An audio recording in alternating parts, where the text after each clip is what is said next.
Gentlemen, welcome back to another video. My name is Striker. My name is Luba. Our channel, as you know, is about dating in Ukraine, and if that's something that you are interested in, you should definitely subscribe to the channel. And join our Telegram group. There's a lot of interesting stuff that's going on in Ukraine that we share, kind of like a backstage of what's going on. Yeah, and also like Luba does this daily vlog that she when she's on tour with the guys, and a lot of guys that see that are very surprised about what actually goes on, but I'll leave that there for you. How much I challenge the guys. Yeah, so go check that out. Anyway, topic of the video today is about her job, isn't it? Oops. Her career. Now, why are we talking about this? Because a lot of guys, when they come over here, and I remember when I came over here for the first time, I remember I had a date with a woman who used to be a lawyer, but now she was studying to be a dentist, and I was like, wow, that's incredible. That's like, you know, the women here are so highly educated, much so, I think, in the West, I think, you know. And when guys come over here, they may say things like, you know, I want to find a woman who's a doctor or a lawyer. All those things are impressive, right? But there are some downsides to choosing a woman who has this career that is going to take up a lot of her time. So let's discuss it in this video today.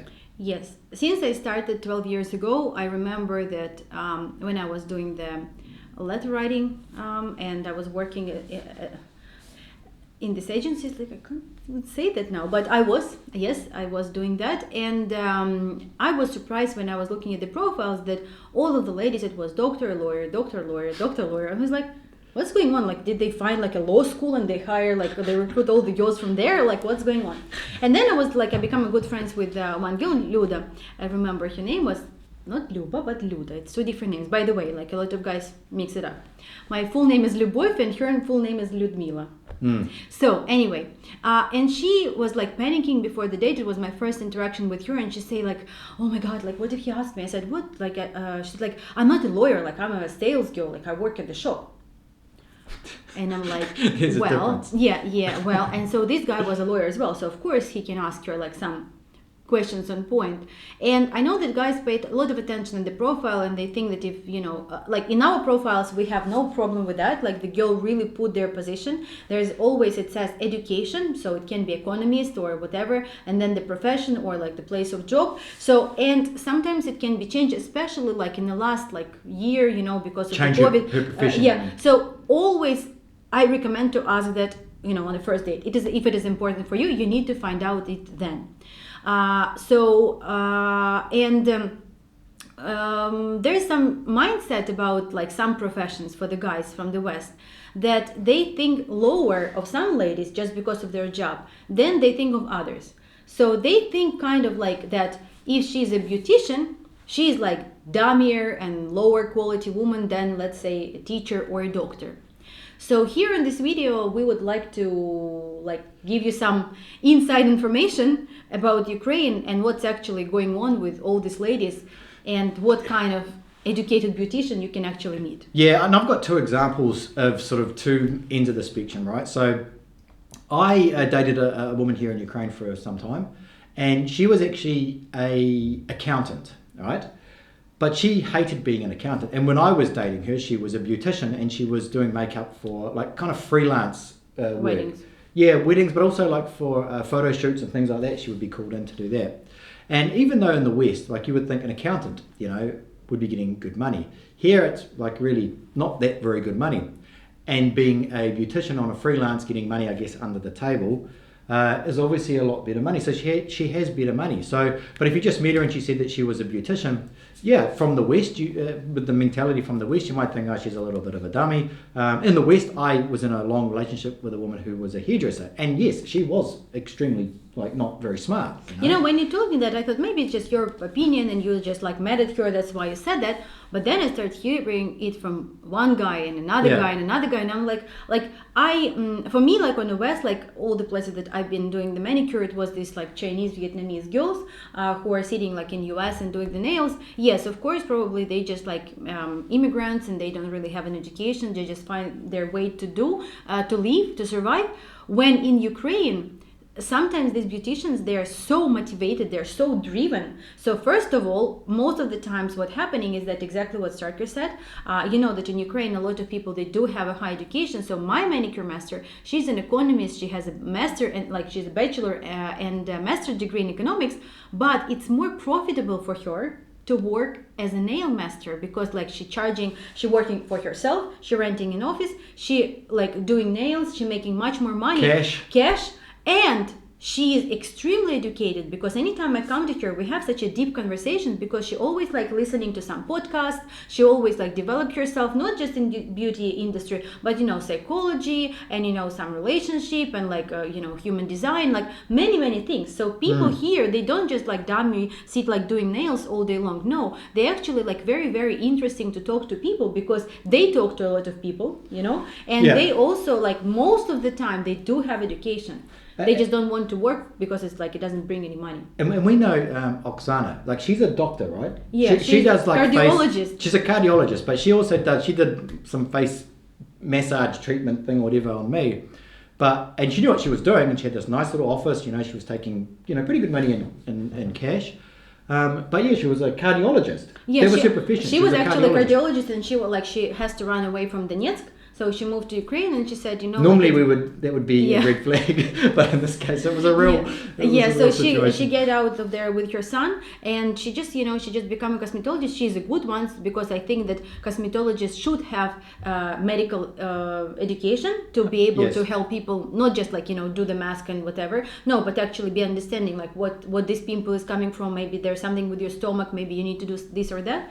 So she was smart, and sometimes guys. Like even recently we were talking with one of the clients and he say like I'm not very well like with beauticians, like I think that I'm kind of, he was not arrogant about that. Now I understand that he was not. He just say I'm not really like I want somebody that I will be able to speak. And then we met like two ladies on the tour. One was a hairdresser but very like very motivated, like travel quite a bit, was like wondering about stuff, and another one was the owner of the salon. So she was the hairdresser for a long time and then she became an owner, so she's very smart. She always go to different conferences, workshops, develop yourself. It's not like in Ukraine, like competition is so high that you can't just like know how to do the nails and then sit and never develop or like, improve yourself. You always need to go like there's new colors, there's new material, there's new factors. So because people will just easily go to somebody else who is more, new one. So do not have this mindset. Like in Ukraine, most of the things are, I would not say very different, but slightly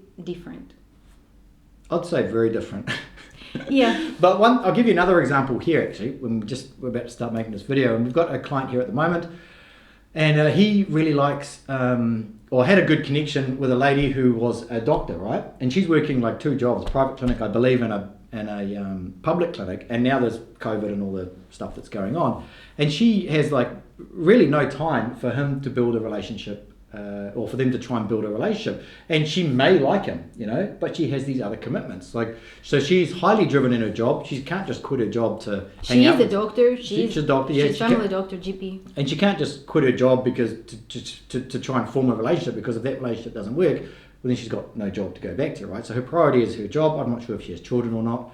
Yeah, she has a daughter, but the thing is that it's kind of like you need to decide that, of course, like what you want, your private life better or your work. But she understands that, for example, if she give up her job, like it's not that she will be able tomorrow to get back and say, oh, I'm sorry, like take me back. But for the guy to take responsibility of this lady, he needs to know her better a little bit than just be committed and say, okay, leave your job, I will support you until like we figure it out. So it is a difficult one. You're in a rock and a hard place. And also the other thing too, I think we did a video about this, or we spoke about it maybe on a live video or something, I can't remember.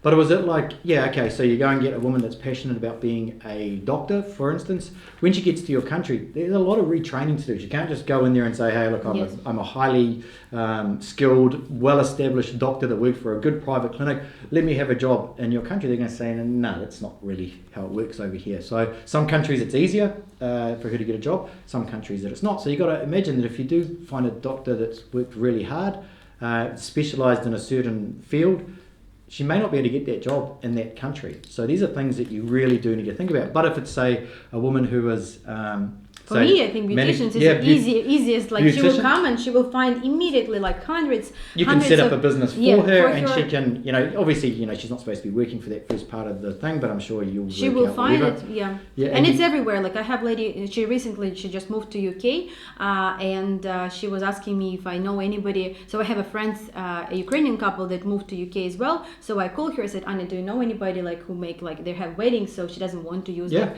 Western. She's like, yeah, like I of course like, and it's like only Russian to Russian, like Ukrainians to Ukrainians. So do not judge people on what they do, because sometimes it has a reverse, because like sometimes you're a truck driver and the girl, because in Ukraine it's such a bad, like low paid and like low everything job, then she look at you like, truck driver, when I know like the smartest and the funniest and the open-minded like guys that are it's not a bad, it's like it's actually very very good job and very well, it's good like pay. You're a business owner, you're a business owner who owns like these massive huge trucks, or even if you work for a big company or whatever. So like here we also can judge it like from our perspective, because if you work even like I don't know, like the truck driver probably would be the best example, or anything that or builder like in construction.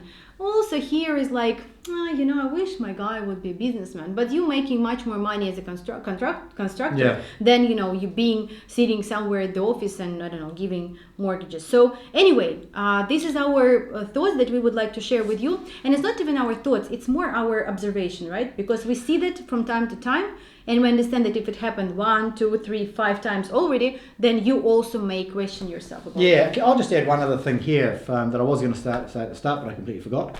But also, like, you can tell a lot from her job. Like, let's say that's her job. She's working in, and I have talked about it before, so hopefully you've made it to the end of the video and you can get this last bit of information about her job, is that if she's working in a low-paying job, say like a early childhood teacher. I know in the West these jobs can pay relatively well. Early childhood teacher, a nurse, these jobs pay terribly, but it shows something about her that she's willing to be in a position of work to not get paid a lot, but her job is caring for other people, and I think it takes a special type of woman to take those jobs, especially early childhood. It shows that she has maternal instincts, that she does have this caring trait about her, as opposed to say a job who may be a beautician who may only care about her own beauty. Yeah, we never. You can't say, because there can be exception. And I just lastly will say, we met like on the latest tour. We met a girl. She's from smaller city, and she said that she worked in the like a phone shop. So, and I thought, okay, so Maria was actually translating. She said, yeah, I work for this company called Allo. So it's not like a Live or Kyivstar. It's not like a mobile company. It's like a shop that's selling like computers and stuff. And they're not a phone provider, mobile provider. So the guy said, okay, very, very shy girl, very modest. Like she was like, she didn't know like even the restaurant that we invite her to, even though it's like it was in the center. She said, I'm not really like into restaurants. Like I always cook at home with my son, blah, blah, blah, blah, blah. All good, like really very, very sweet lady. And so it happened that we get back with the guys to Odessa, and she said that she has a business trip coming to we call it like southern region. So like guys, like the companies can go to like Odessa, Kherson, Nikolaev. So it's all part of like, so I don't know what they're actually doing. They promote some stuff. They just like educate somebody. So I got a little bit confused. What exactly is she doing? And then she messaged the guy, and it was true. Like she really, like she came with her badge. Like she was working. It's not that she was like bullshitting him. She's staying in like one of the nicest hotel, like in Odessa, and like really, it's like she come for the conference and there's like events. So who would ever guess that she's like so driven and at work, and so she's doing this job that is it's not like low paid or anything. So do not judge on her job. I think the most important is to meet the right person, to have the right interaction, and trust me, people can be doctors and professors here, but be like very unenjoyable to talk to. It's about, and we've talked about this a lot, it's in our course, it's all about goals and values. Do you share the same or similar goals in life that aren't going to where one of you has to compromise too much on it? And are your values in a place where they're not going to contradict each other? This is far, far, far more important than what she has done as a career in her life before she met you that has nothing to do with you. That's right. Oh, well, hopefully, if you guys like the video, make sure you push the like button. Don't smash the like button. Everybody on YouTube is like, smash the like. Why are people smashing the like? Can't they just gently, just push it? Just push it. It was like one of the guys was making fun, but they actually don't do it. He say like, subscribe to the channel and ring the bell. So Ring the bell. Ring the bell, please.